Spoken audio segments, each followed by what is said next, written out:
It's the weekend and you have financial questions that need answering. That can only mean one thing. It's time for Jill on Money, the show that takes the mystery out of your finances. Here's your host, Jill Schlesinger.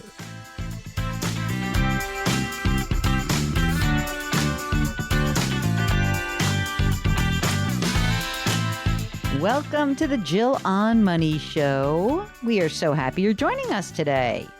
Very exciting. Middle of October. Maybe by you it starts to feel like autumn. It just is still too hot for me and Mark. And you know how I knew it was really autumn, Mark? I'll tell you how. Because I was able, when I went to my mother-in-law's apartment, my mother-in-law is 97, I was able to pick up the official U.S. government Medicare and You 2022 handbook. Now, ladies and gentlemen, I don't know who creates these horrible handbooks. It's a terrible job, right? Mark, do you have any guess as to how many pages the Medicare and You official handbook is? No, that's silly. 130, okay? But this also does include a gazillion charts that are almost mind-numbing in nature. I think they do a really good job of this because obviously my 97-year-old mother-in-law is not going online. Okay. So I know that for some of you, you're like, oh, I don't care about this. I'll just go online. But it is a little bit of a issue because sometimes it's nice to have this handbook in one place and to see it. I have to say, I was paging through. It was well done. Okay.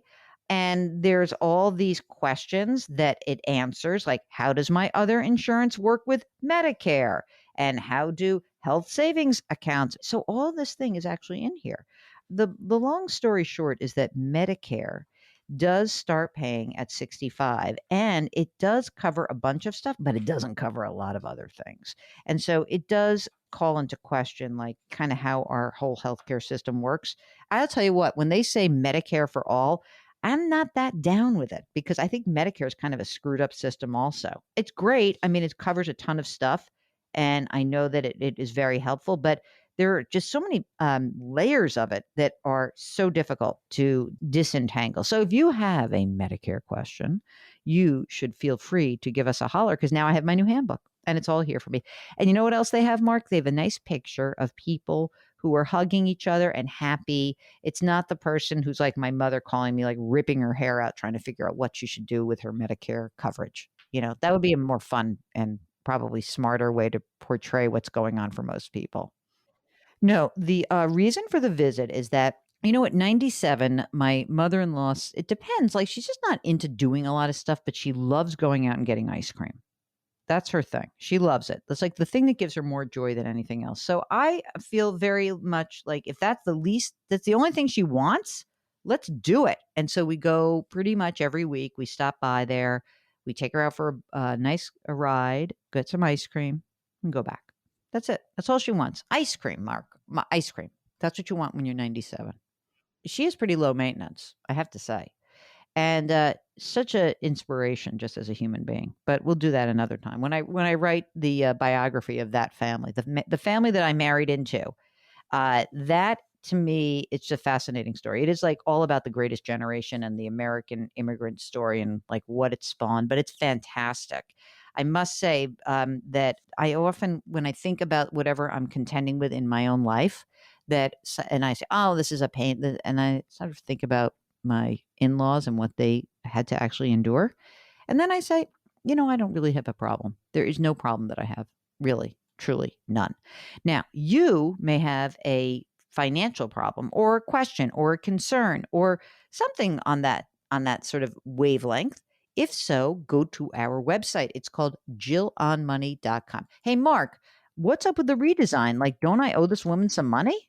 Well, find out. Tell her that I'm bugging you because I don't like owing people money. You know that. I don't like that at all. Anyway, go to jillonmoney.com. Hit the contact button if you have a question, and we'll answer it as quickly as we can. If you want to jump the line, tell us if you want to come on the air. We're going to have a couple of great calls in this hour and then also in next that I think are really emblematic of the times. So if you have a financial question, jillonmoney.com, hit the contact button, and we'll get the message. Okay, so we've got a question from, I don't feel like I should use this person's name. It feels like a name that someone could find. So let's call this person D. So D says, I would like your thoughts on doing a mega backdoor Roth conversion. Okay, this is good. My employer lets us contribute to the after-tax 401k after we reach the 26,000 401k limit, meaning so he's or she, I don't know, over the age of 50. So first thing with a mega backdoor Roth, you've got to basically max out your 401k limit, okay? Then you can put in after-tax money into a 401k. So then from that point, Mark, you then once a year, is that how it works? A company will allow you to flip it into a Roth, that the after tax 401k will allow you to flip that into the Roth once a year usually? Yeah, that's what I thought. Okay, so that's it. So now D goes on to say, doing this, I was able to add an extra $20,000 to the Roth side of my retirement plan while trying to get to the 415 limit of 64,500. Okay, which means you have a contribution limit applicable to defined contribution retirement plans. Now, the 415C that I am seeing here, Mark, is 58,000. Maybe, hopefully it's a typo, but I'm not sure. We think the 415 limit is $58,000. Okay. I've spoken with 3 CFPs at 3 different companies who said, don't do this. Their reason, let the company fund it. The funds would now be tax deferred and pull the money out later when I retire, and I should be at a lower tax rate. My thinking is, I'm paying tax now anyway. Why not put the money into the Roth side? It's better than putting into a taxable brokerage account now. What do you think? Mark, what do you think about the mega backdoor Roth and the idea that maybe your tax bracket could be higher later? He didn't tell us how much, or she didn't tell us how much they're making. You know, Mark makes this great point, which is we tend to like the idea of using the mega backdoor Roth. Just know that this one plan could actually go away pretty easily. It is part of this big new plan, the second infrastructure plan, the $3.5 trillion plan, because this is what they're talking about in changing some of the tax code, that this particular, it's called a loophole, but I just would say tax planning would not be available anymore. Mark makes this very good point that essentially if they're trying to take it away, chances are you may want to do it. Now, look, D goes on to say, I've been interviewing several financial planners. The plan is to have a short list of 3 to 5 of them and let them compete among themselves. For some reason, no one likes that idea. And I haven't found anyone I feel like deserve 1% for something I can do myself. Hey, what about just doing it yourself? And you can have more than one planner manage your money, but nobody does like that because they want to have control. I don't think it's a bad idea. What I do think is, generally speaking, you may be able to do this yourself. So I want to hear more from you, D. Follow up and let us know. You're listening to Jill on Money. During the break, go to jillonmoney.com and just bookmark that page, because that's really the repository for everything we create. All right? So jillonmoney.com. Bookmark it. We'll be right back.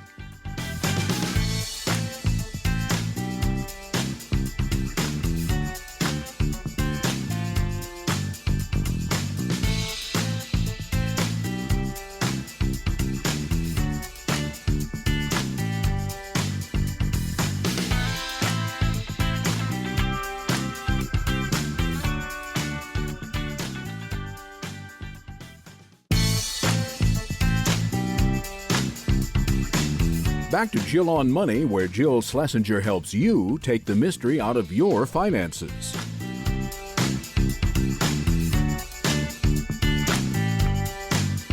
You're back. It's Jill on Money, and we are here to help take the mystery out of your financial life. Now, the way that we try to do that, we, meaning me and Mark, is we encourage you to send us your financial questions. Go to our website, jillonmoney.com, jillonmoney.com, and click the contact button.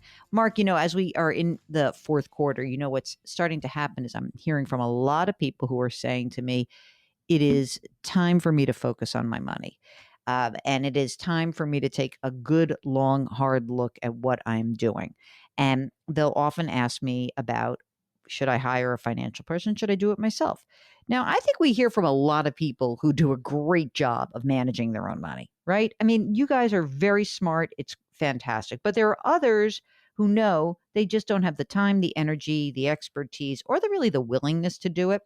And for those of you who fall into that latter category, I do encourage you to check out our sponsor, Facet Wealth. Facet Wealth provides financial planning for a lot of different kinds of people. They do it with a flat fee, and it's conflict-free planning from dedicated certified financial planners. They're fiduciaries. They're folks who have to do right by you. So go check them out at facetwealth.com. For others, just give us a call, just like Susan did. It's Susan from Georgia. Hi, Susan. What can we do for you? Well, I guess it started a while back that you answered a question from somebody that wanted to sell two houses and buy one with the proceeds. And you suggested getting a mortgage over putting all the money from the sale into the home. So I wrote you at that point and asked the question, when do you decide when to get a mortgage versus paid cash basically for the house? I guess you had said we need more information. So that was my reason for writing back. Okay, excellent. So tell us a little bit about yourself, Susan, and we'll figure out what your next best step is for your real estate venture. Okay, well, I'm about to be 54 and got divorced about 8 years ago and refinanced the house at that time. I have two children, one who's 21 and one who's 15. So when the 15-year-old graduates from high school, my plan is to sell the house in my current location and go somewhere. I'm not really sure where that is yet. I also read your book, and the chapter on rent versus buy was of particular interest because that's sort of also in the play there as to whether I should rent or buy. And I'm potentially thinking, rent for a year and make sure it's the right place if I decide to move somewhere else. Although I currently live in a fairly low cost of living area. So that's great. My house currently, with the increase this year, I would guess somewhere 720, 725. When I refinanced after my divorce, my loan is currently running just under 200. What's the interest rate on the mortgage? 3.75. But you really think you're going to leave in whatever, 5 or 6 years, right? Oh, less than that. Oh, the kids at 15. I'm going through college, not through high school. So what do we have? Like 2 more years or 3 years? Like 2.5 years. Okay. So you have all this equity in the house and you talk about moving. What would you want to move? This is hard because you don't really know what you want, right? You're sort of opening yourself and saying, I could go a lot of different places. I mean, would you want to stay near where you are now or not? Probably within vicinity of where I am, but I am thinking, I guess, sort of in the realm I could move closer toward the mountains, maybe toward a lake, maybe move to like a planned 55 plus community. All of those are sort of in the mix, but the price range of the house sort of also defines what my opportunities are. I can't move to the mountains and buy a great mountain house unless I can spend some money. If I need to keep the equity and hold on to it and only spend a portion of it, then, that changes the opportunities. One of the things that is out there about, how much to spend of your income, but I haven't found a lot of things about how much to spend of your net worth if you potentially are going to pay cash. Yeah, I get you. Okay, so now let's talk a little bit more about like the details of your life, okay? Right now you're working. How much do you earn? 2020 was low due to the pandemic, but I'd probably say you could put in there about 30. So for 2021, $30,000. Yes. Okay.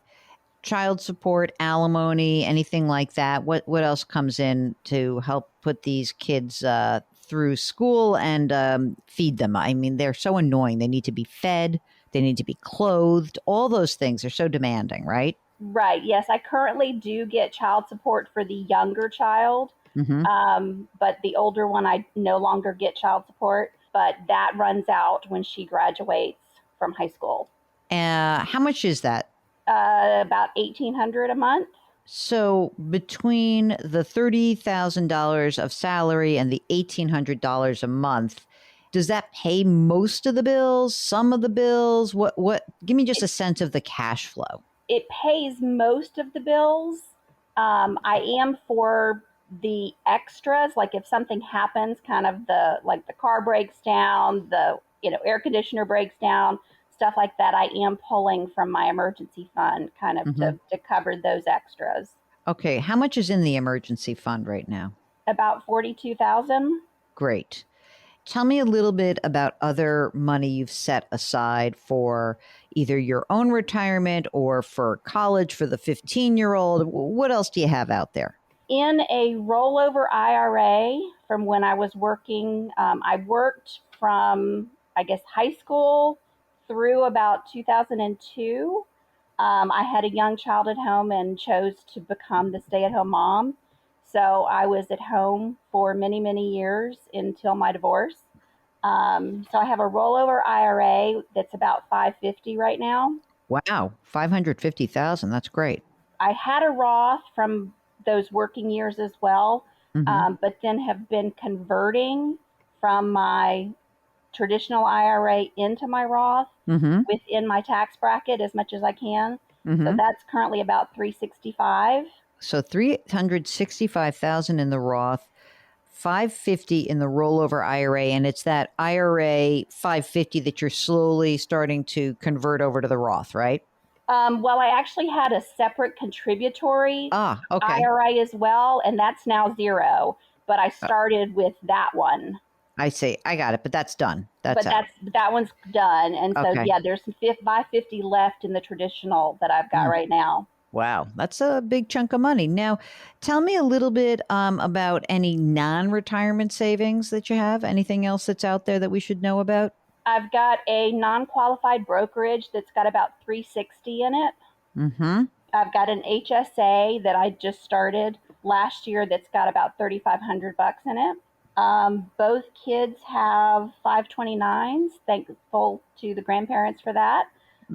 They're both approaching. My son's is a little lower because they're in like target date fund kind of things. So he has missed a lot of the most recent upswings, but his is about 77 and my daughter's is about 81. And the 21-year-old is in school right now. It sort of seems like it's approaching the time to be maybe graduating. So I'm excited about that. He's on the gap year trying to figure it out plan.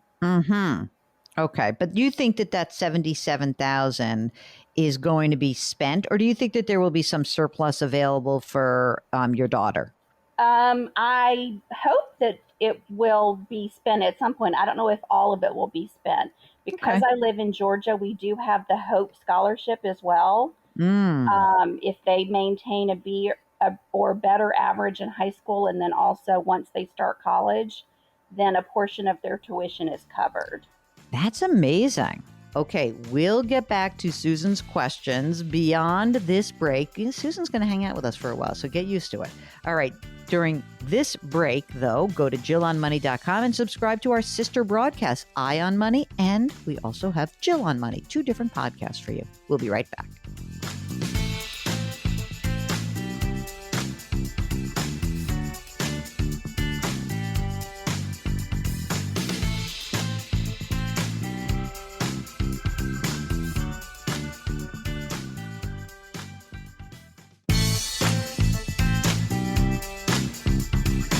.401ks, IRAs, refinancing, she covers it all. Back to Jill on Money with Jill Schlesinger.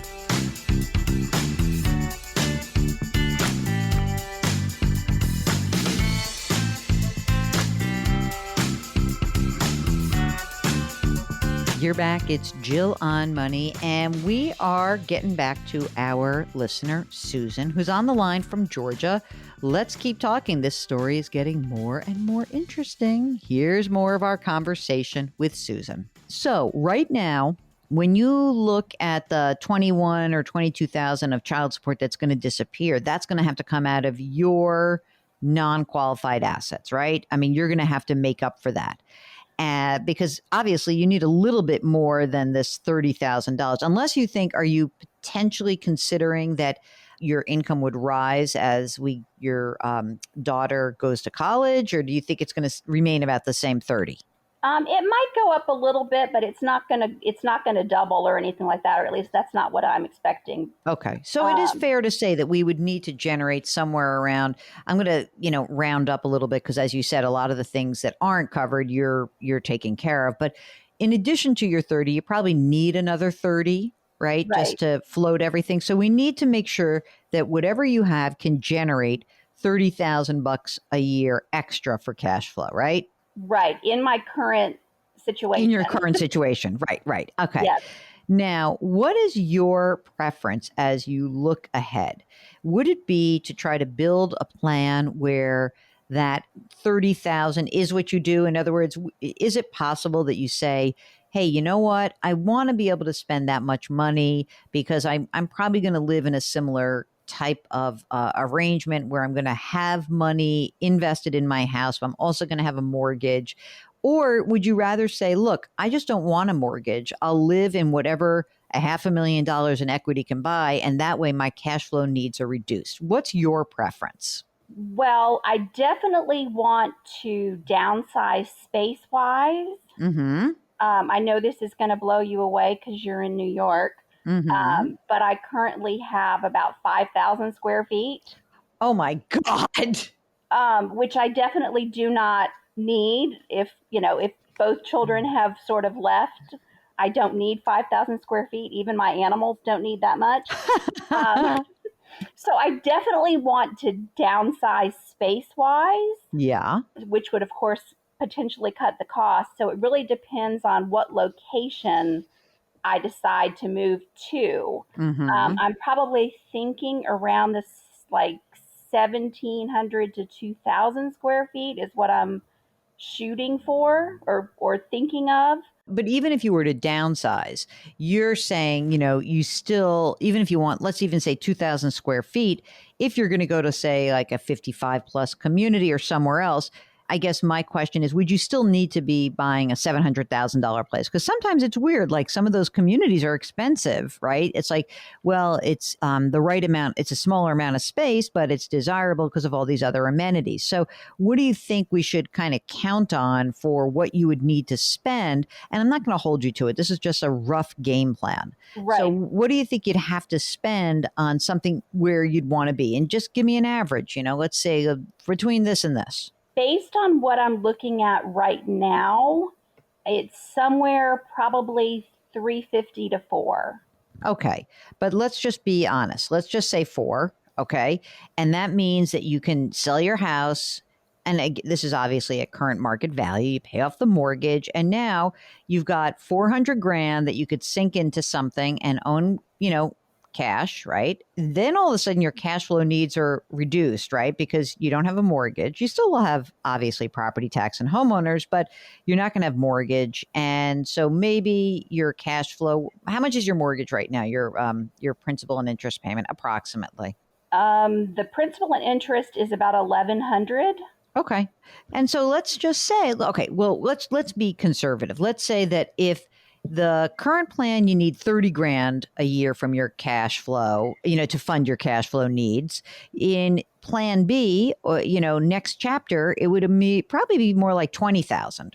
So now if we need 20 grand a year from your portfolio, and you do have a chunk of money, right? And I'm not even going to consider that you need to sock away a ton of money, because always what happens is people say, I'm going to downsize. And, even we just talked about it. I'm going to put $400,000 down and that leaves an extra 100. I don't even think you're going to bank that 100 because you're going to move and there's going to be costs and there's going to be furniture. And so let's just pretend you spend the whole thing.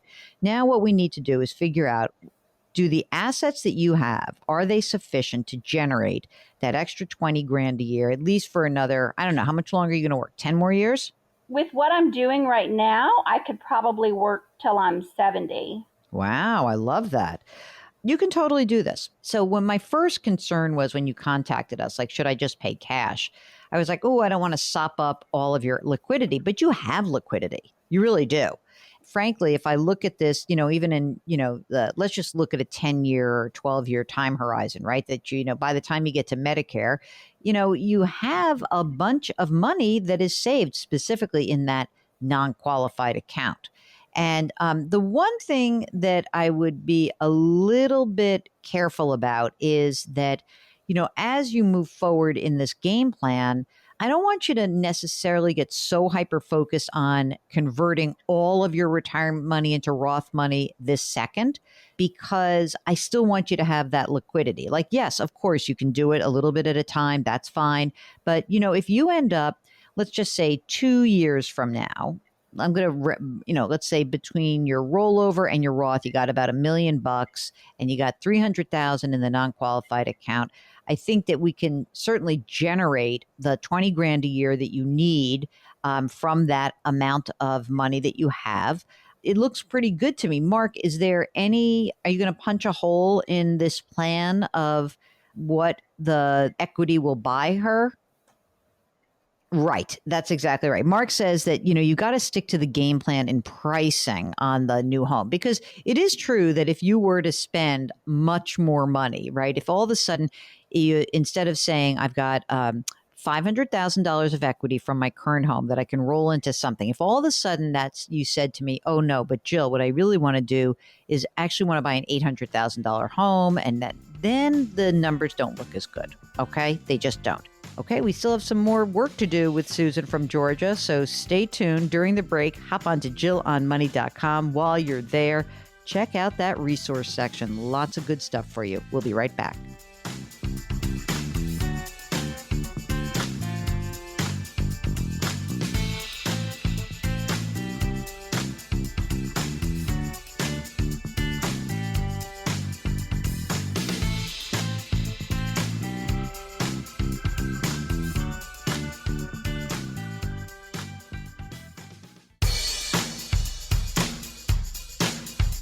Follow Jill on Twitter and Instagram for more personal finance content. Just use the handle @JillOnMoney. Now, back to the show.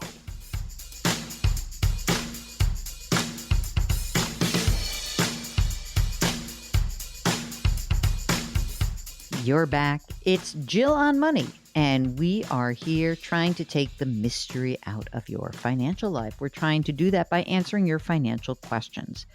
And we'll do as much as we can to get you responses. But if you'd like to come on the air with us, it's a lot better. And I have another ask for you. So I have started writing my second book. The first book was called The Dumb Things Smart People Do With Their Money, 13 Ways to Right Your Financial Wrongs. Well, I've got a new book. I'm not giving you the title yet, but I am seeking to interview people who have made big life decisions in the aftermath or during COVID. And I really want to hear from you guys. So if you have something that has happened in your life in the last 19 months where it has caused you to think about your financial life differently, if it's caused you to think about your career differently, I want to hear from you.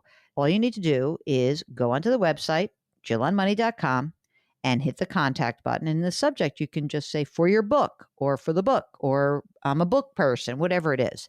Really, I would be so appreciative of that because it's going to be an interesting book. It's a deep dive into like the decisions we make, why we make them and how we make them, and how you think about your money around those decisions. Okay. Thank you. All right. Now let us conclude with Susan from Georgia. So I am okay with you buying with the cash as long as you are limiting your upper end of your price range. As far as renting, one of the reasons I really do like renting is that it will give you an intermediate term plan, basically. And it helps prevent you making a big mistake with a chunk of money. But that said, you've got a couple of years, you're not moving to a brand new area. In other words, you're not saying, I'm moving from Georgia and I'm moving to New York City, which would be like a huge move for you. I'm presuming that you kind of know where you want to be, but the flexibility that, say throwing 1 year of rent out the window and not really worrying about it is that it would give you a chance to experience what living someplace very different might be. So, as you said, like if I want to move to a place where it's a 55 plus community. Well, maybe you don't want that. You know what my mother-in-law says about that, who's 97? She's like, ugh, what do I want to live with all those old people for? It's the truth. So, I mean, it is okay. I think longer term, I think you're a little young to make the commitment of saying, okay, the next 30 years are going to be rent. And you actually do have liquid assets. But if you can buy if you got a cheap rent and you said to me, oh, I have a friend who's vacating this cool property and I'm going to pay $1,500 a month. Can I do that for a few years? Yeah, sure you can. But if all of a sudden your rent that you're looking at is, you're living in a higher cost area and the rents start going up and it's a desirable place and you have a little less control over the pace of those increases, then renting is not such a great deal. So it really is dependent on your personal situation, which is obviously so much of what we talk about here. But I would tend to think that because of the time before you have to get yourself situated, that the buying is probably going to be fine for you. And again, if you just say to me, yes, Jill, I can live with using whatever equity I have to plunk it on a new place, as long as you're not going to plow through all of that non-qualified money that you've accumulated and, kind of wink, wink, buy slightly more expensive and it ends up being more than we had anticipated. I think that the game plan works quite well as is. Okay, and so you don't see a need for me to seriously downsize and say buy something that's $250 to $300. No, definitely not. You don't spend that much money. No, I'm pretty frugal. Yeah, I mean, you just don't. If you had said to me that you need from the portfolio, if you said, in addition to my income, I really do need another $60,000, then we would be having a different conversation. But I think you're living quite reasonably and you've done a great job of socking money away. There doesn't seem to me to be this great need to, kill yourself and, wrap yourself into a pretzel to try to figure out how to, find something you could possibly live with for, $200,000 a year. You can do this. You have the luxury and you're also willing to work. And I think that's a big deal. Longer you keep that 30,000 coming in, the better you're going to be. Okay, great.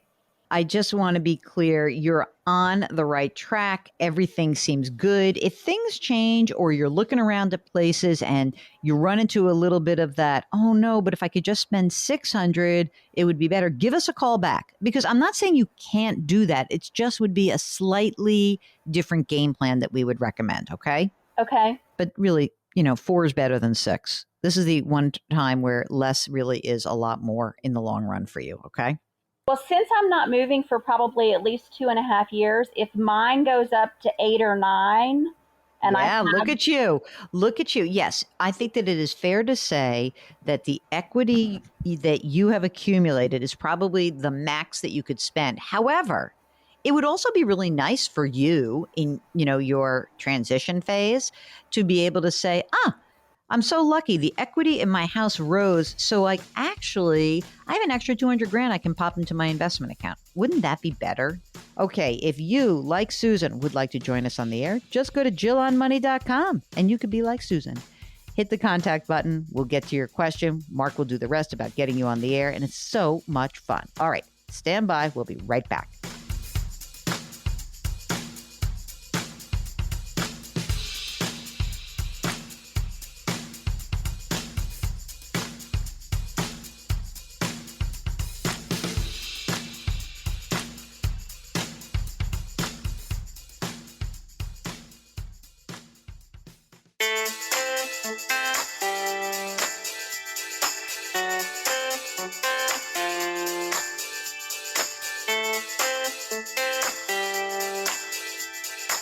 You're back. It's Jill on Money. And before we take a mid-season break, a mid-show break, we want to answer more of your questions. Monica has a question about a living benefit or an annuity. So she's 61 years old. She says she has no investments. My friend has told me about living benefit of about $250 a month with a medical exam. If I'm sick or disabled and can't work, they would pay me. I can receive $250,000 after 20 years if I don't use it. Is this living benefit insurance or is this an annuity? Should I invest and can you recommend a good company? Thanks for your time. Mark, I have no idea what this is. What is this? Is it an insurance policy or is it an annuity? Mark thinks it's an annuity that is parading as a life insurance policy, but it could be. We are not sure. So what I would ask is, could you possibly follow up with some more details, even if you just took like a picture of the disclosure document or something and sent it to us? That would be great. We don't know a lot about you, but if you're 61 and you have no investments, it would be really hard for us to make a case that you should be investing your money and tying it up in any kind of insurance product, whether that is an annuity or a life insurance policy. So this is something that I think is important for you. I think that, you don't want to tie up your money. And if at all possible, just try to think about it this way. If I don't have any investments at all and I have a bunch of money, do I really feel like I can lose any portion of that? That's what people need to start thinking about when they have never invested before. And if you have somehow come into money, maybe that's something we can talk about. If you have just a bunch of money and it's sitting in the bank and it's all the money you have in the world, maybe that's where it should be. It feels almost like a casual, like, oh, I'll just put it in here. Like, this is a huge decision. So we need more information. Okay. So let us know what that information is. We can probably help you out. You're listening to Jill on Money. And we are broadcasting from the Capital One Bank virtual studios. Capital One, this is Banking Reimagined. What's in your wallet? Okay, we will be right back after the break.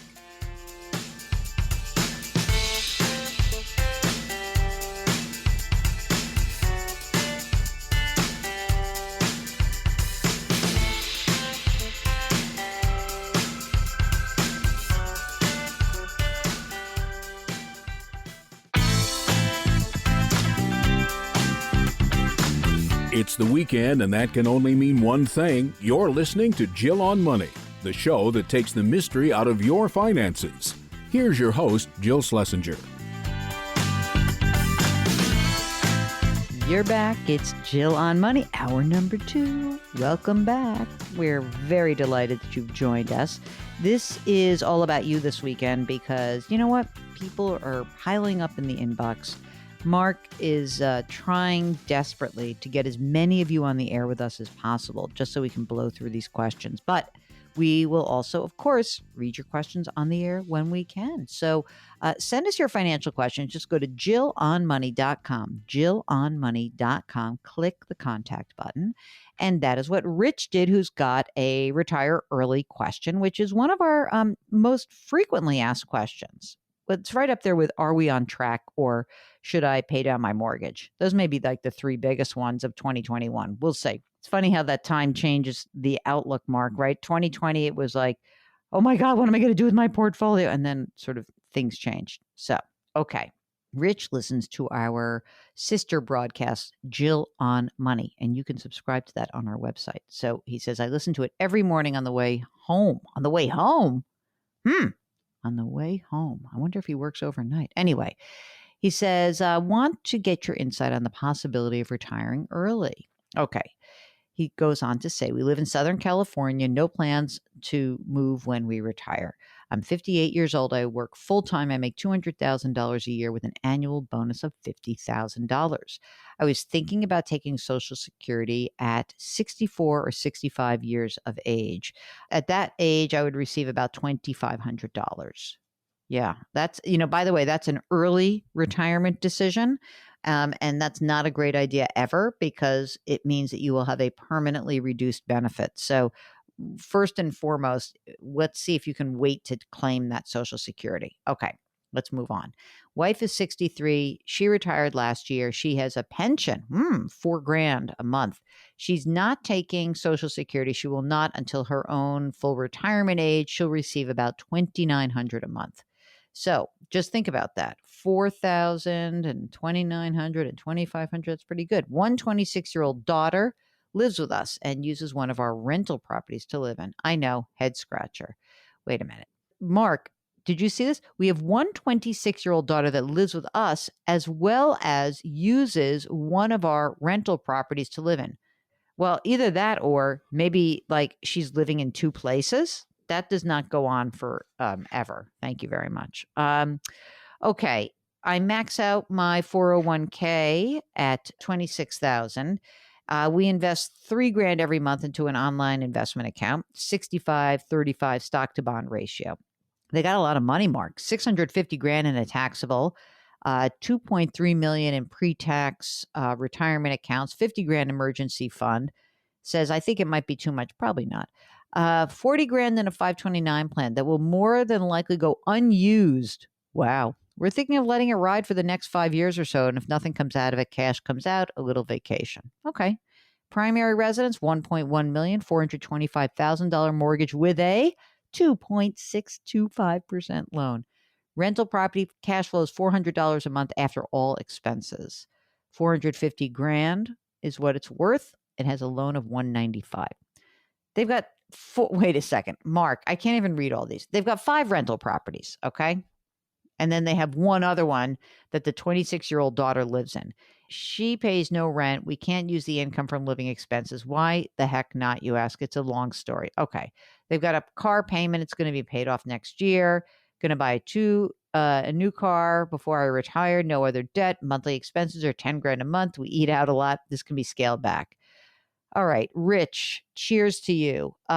Mark, this is an obvious one. This guy can retire whenever he wants.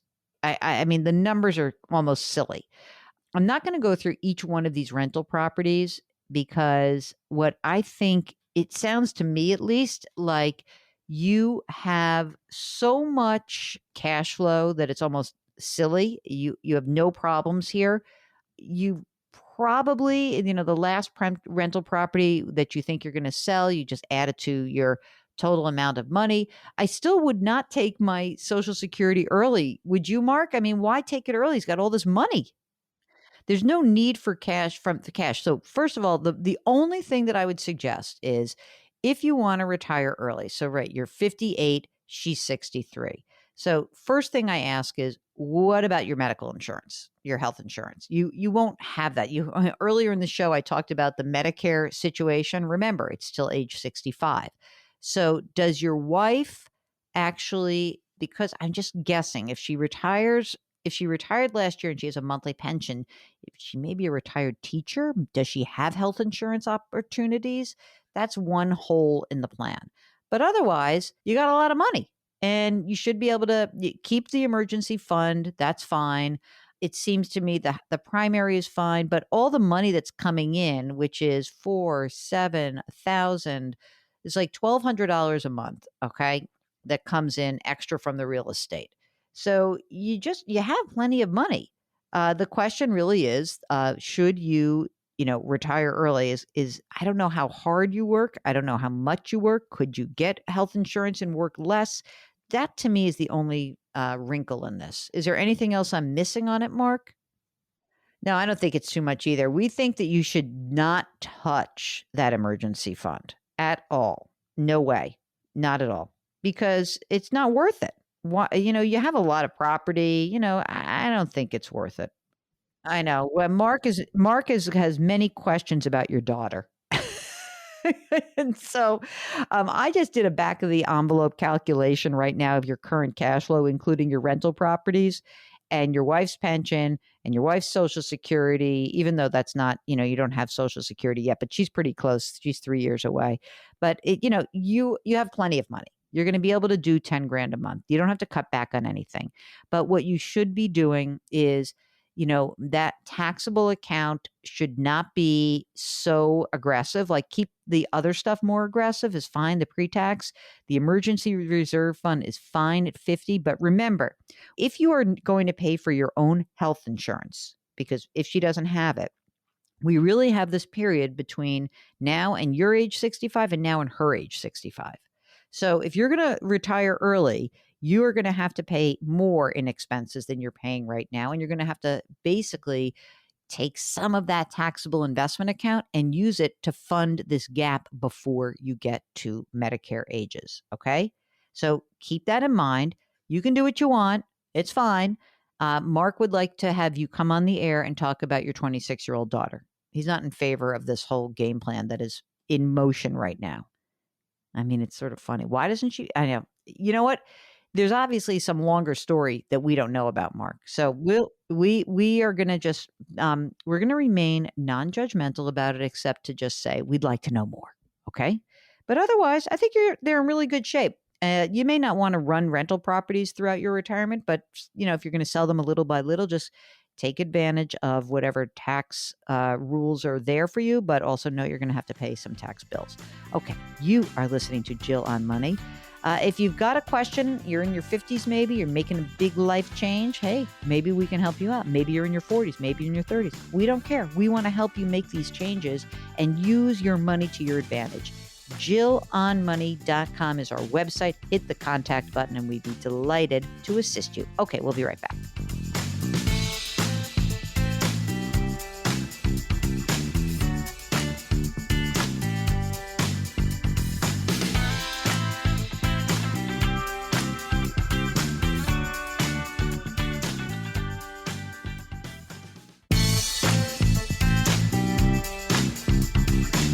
Back to Jill on Money, where Jill Schlesinger helps you take the mystery out of your finances.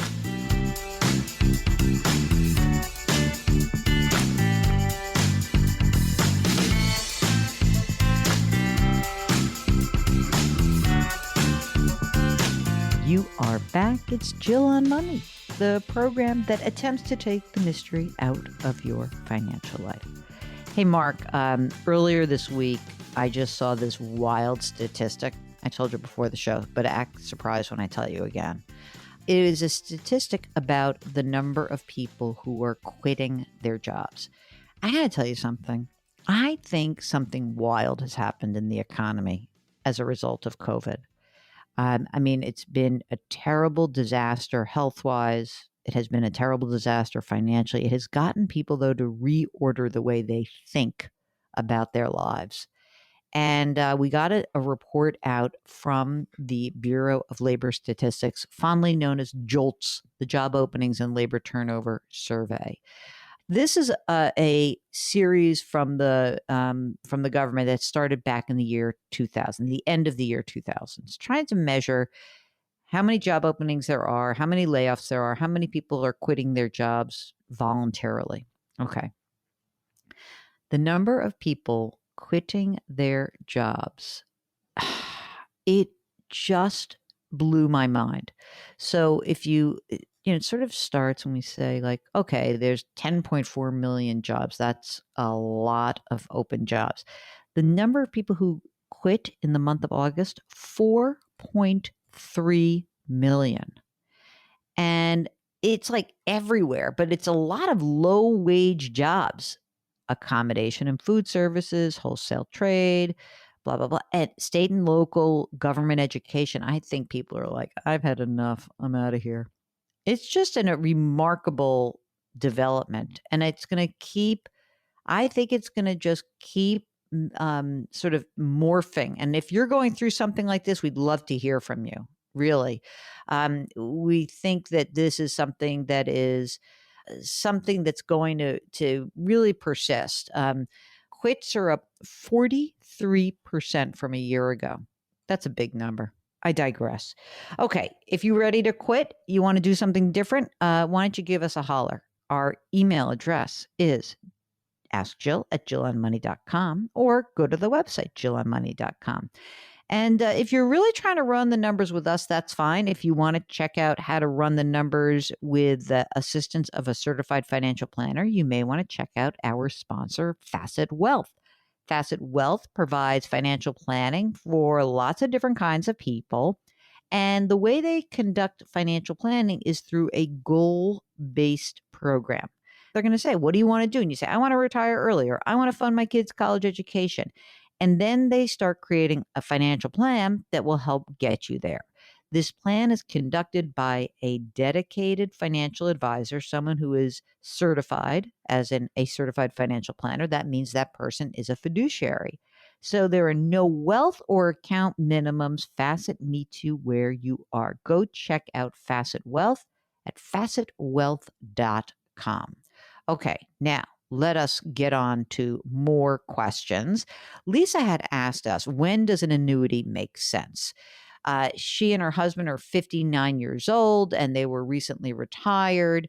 She had followed up. I said, gosh, I really would need more options about like what is being presented to you, because they were looking at their retirement and a traditional pension plan and lump sum and all of this. So there were many different annuity options for receiving the pension. She said, if we don't take the $1.6 million lump sum and we wait until age 65 for benefits to commence, there are different choices. So one is what's called a single life or a straight life annuity. So one gives your a joint and survivor. So it's for your life and half of the amount would go to your survivor when you die. And there's different permutations. They have so much money, Mark, I don't even know what to say. Should I say this number out loud, or are people going to go nuts if I say this? Okay. Here are the other so remember, this is $1.6 million lump sum. Here's the other money they have. They've got non-retirement assets of, you ready for this? $4.4 million.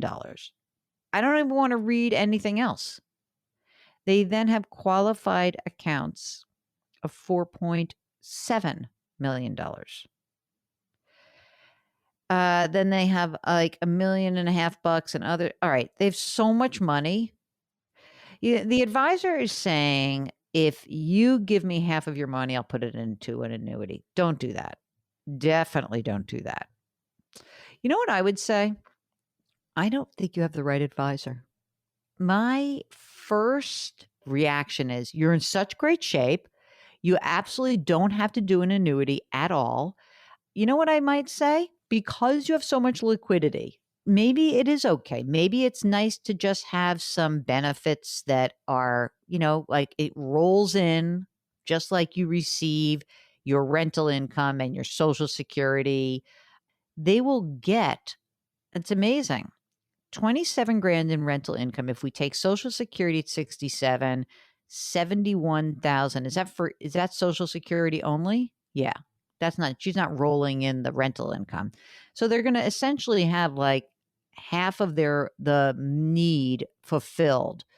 I would talk to a fee only financial advisor and pay them by the hour to do this like side by side for you. My inclination is it totally doesn't matter. I don't think that you should ever buy an annuity. You don't need it. If you want more consistent income, what I would do is I would just take the pension. And that's it. Do not do any kind, please. I'm putting my hands together and beg.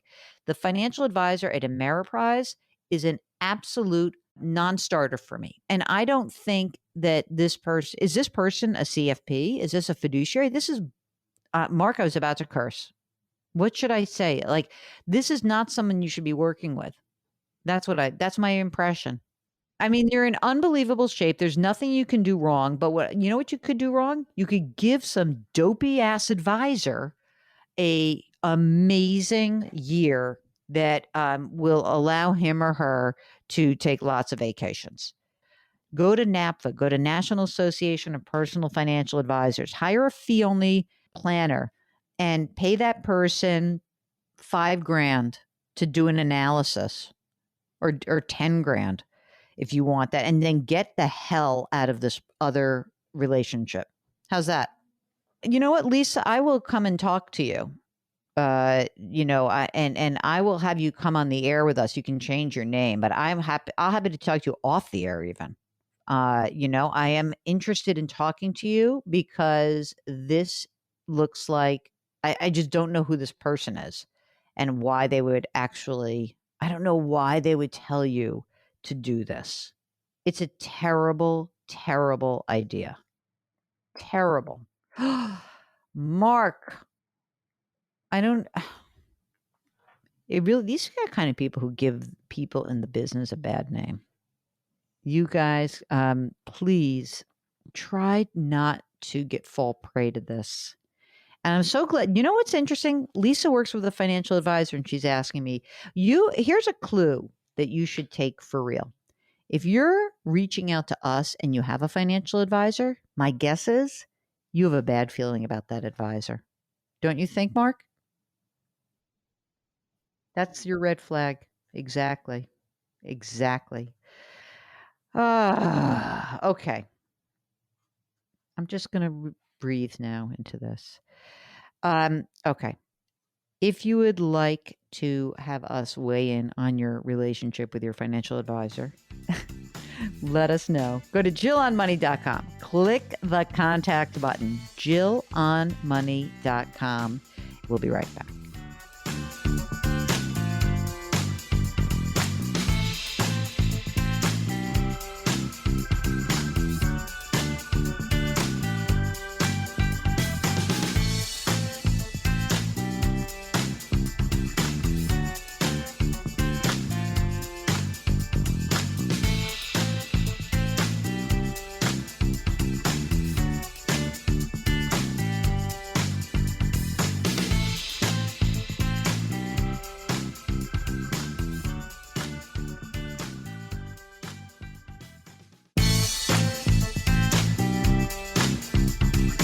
401ks, IRAs, refinancing, she covers it all. Back to Jill on Money with Jill Schlesinger.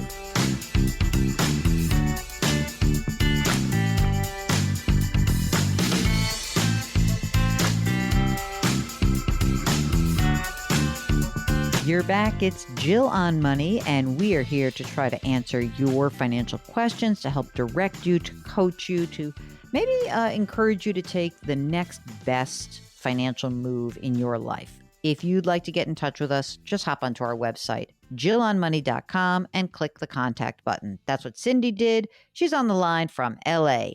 Hi, Cindy. How can we help you out? Thanks, Jill and Mark, for having me. It's really great to be on the program. Love listening to you guys all the time. Yeah, so I have been with my company for a long time, and I have gotten to a point where I feel like I can't grow anymore. And with COVID and everything, I have this opportunity to move to the East Coast and live with my sister and her family, rent-free. And I thought it would be a great opportunity for me to find a different, line of work. I wasn't really inspired by my work in recent years. And now I feel like might be the best timing for me to do that. I'm fortunate that I have no debt. I have a good amount of savings. I have a good amount of retirement funds. And so I feel like I could give myself that gap year that people talk about for college for myself as I approach my, sort of new chapter. Cindy, I love this. How old are you?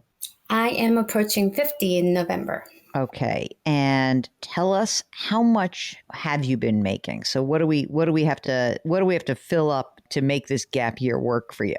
Yeah, I was making probably like 130 before tax. Mm-hmm. And you were putting money into retirement off that 130, right? Yeah, I would say more recent years than I have in the past. I have to say I was financially ignorant, even though, yeah. So yeah, I've been definitely, and I had debt before too, to be honest. So Right. yeah, as I ended up having no debt, I definitely was able to put in more money for my 401k. How much have you saved in your 401k so far? So overall, it's about 980, almost a mil. That's nice. Yeah. Feeling good about that? I am. I'm really surprised and very proud of that. You should be. That's amazing. If you look at your non-retirement side of the equation, do you have some money set up in an emergency reserve? I have about, I think I am approaching 40K. Okay. Any non-retirement investing, any little fun money account? Yeah. So I actually have about 100K in various stocks through TD American Trade and just recently in Vanguard. Okay, great. That's great. Okay. You own a home? I do not. I rent currently. When you think about like Cindy's life pre-COVID, how much money were you spending? Like, what's the nut that you think about, like your expenses but also add in having fun too? With rent and everything in Los Angeles, it was probably averaging like $4K a month. As you look at your next chapter, you know what you do now. I'm not going to ask you exactly what you do now, but, and you think about what you would do next. Mm-hmm. Do you have any idea about what direction you want to go in?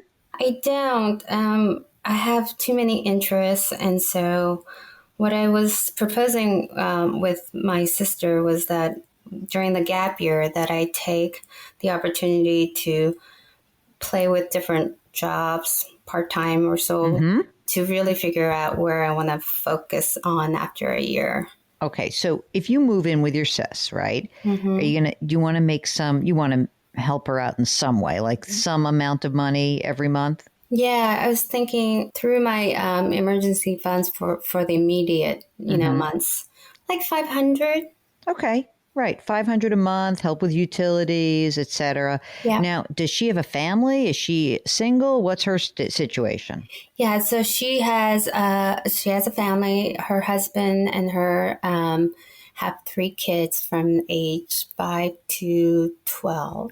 So you could be like Auntie Mame. You could be like the cool aunt who comes in and helps them with everything, right? Yeah, I propose to help them, do the drop off and pick up. That's great. Totally available. Yeah, and she loves you, and she made the offer. You didn't ask her; she made the offer, right?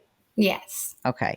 I like this plan. All right. So first and foremost, you've done what is really important, which is you sort of taken a breather and you said, I'm not really happy where I am. You're not saying I want to go travel for a year and spend a lot of money. You're really not going to spend a ton of money. What you're saying is I need a year to reflect and try different things and see how it goes. And I will do that for 1 year. And my sister's going to help me out. And essentially, you've got the money set aside that you could do that. I mean, even if you give, let's just say that your expenses, $500 a month to your sister and another $500 a month for you to spend money doing stuff. I mean, it's $1,000 a month. Come on. I mean, like you can afford that. You can fund that out of your emergency reserve, as you said.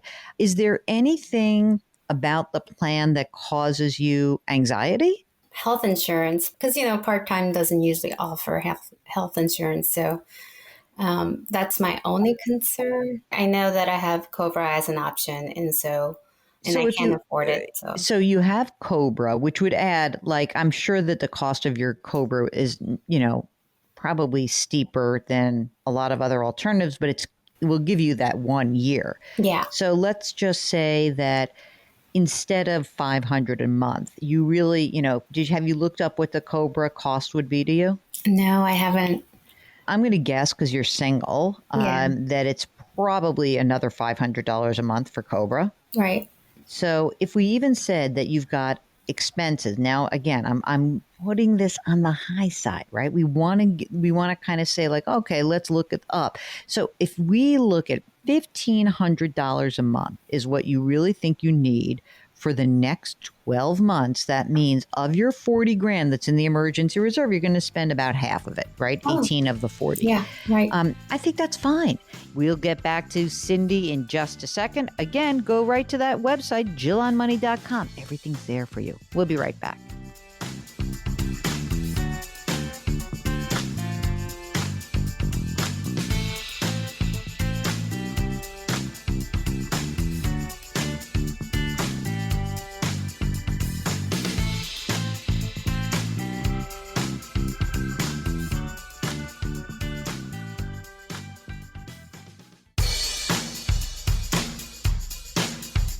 Follow Jill on Twitter and Instagram for more personal finance content. Just use the handle @JillOnMoney. Now, back to the show.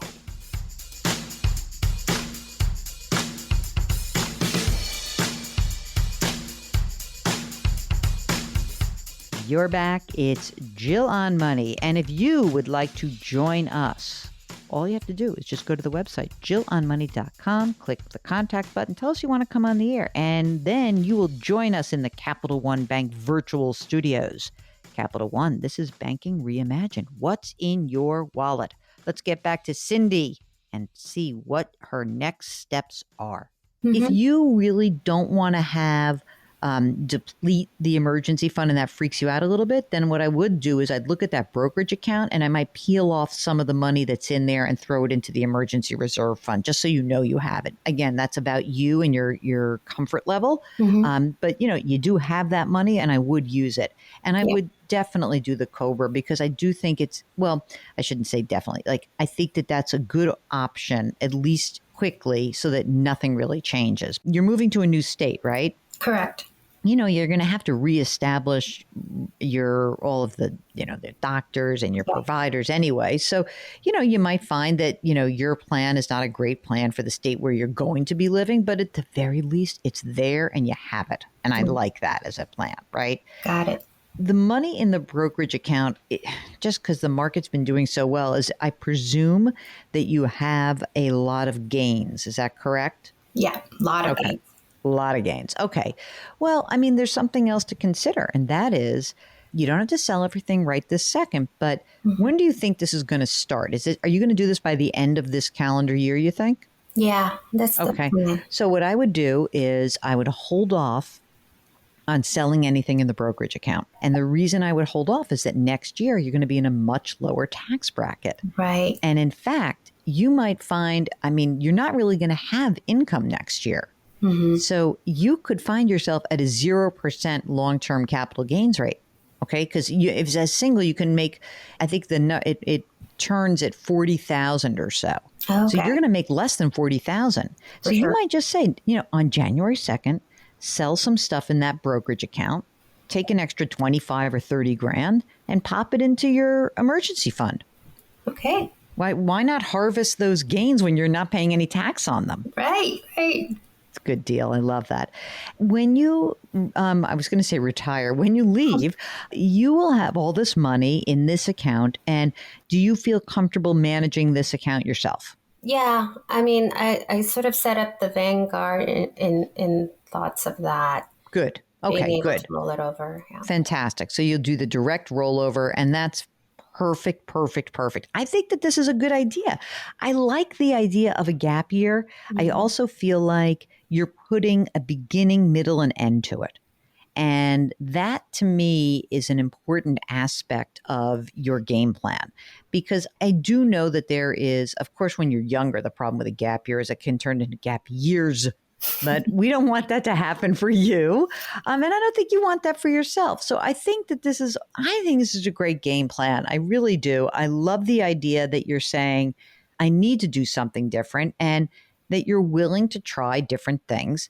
Mark, do you feel like you're on board with the game plan? Okay.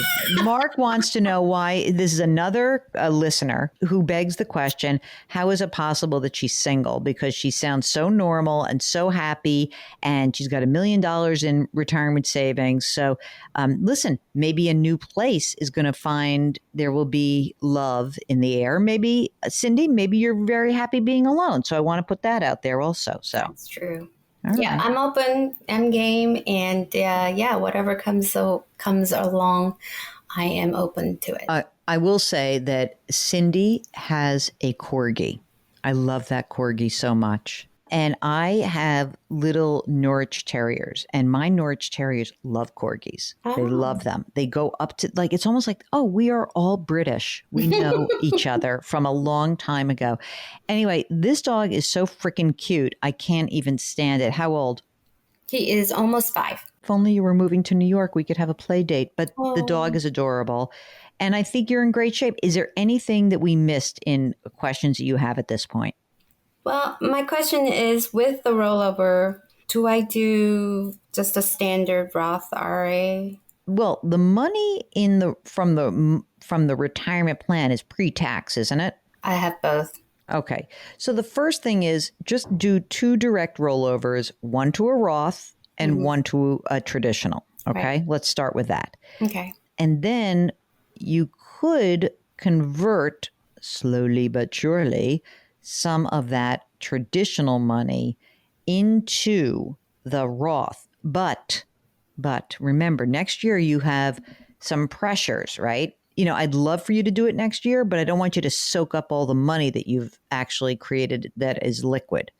So how much of the money, and you look at the almost $1 million, what's pre-tax, what's post-tax? Don't know off the top of my head. Let's look at that. Send me a follow-up. I mean, it could be that you take a job where you don't make as much money, Right. and it starts making sense to convert some of it. Well, let's see. Because look, you might end up that, I love my new job. I'm making 75 grand a year. And then maybe you can start to convert some of the money, but let's see. But I will, in the transfer process, be careful about this one. It is important, and it will make your life so much easier if you make sure to transfer the Roth money to a Roth IRA and the pre-tax 401k contributions to a traditional. Really important for you. Okay, we'll be right back answering more of your questions. Everything you want, it's at JillOnMoney.com. We'll be right back.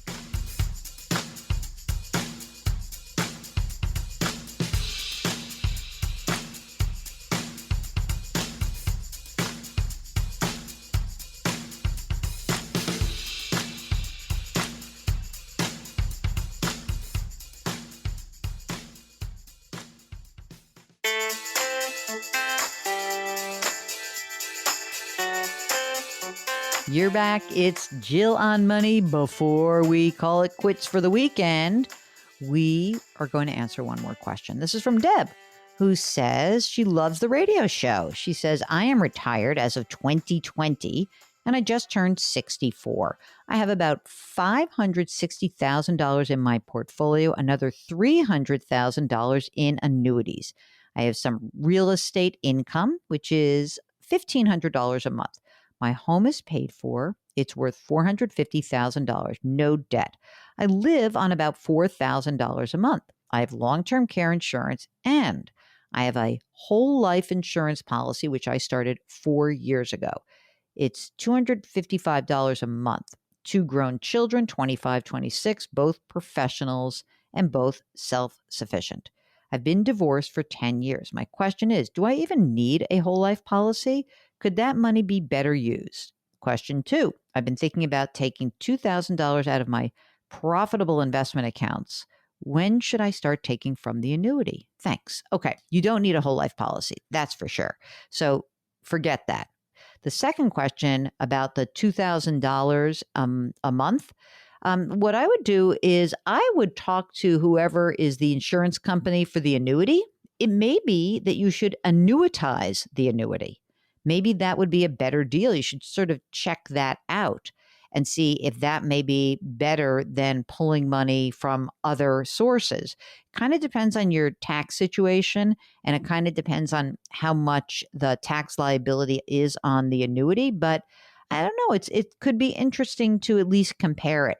Is one a taxable account and one is non-taxable, meaning is one a pre-tax account?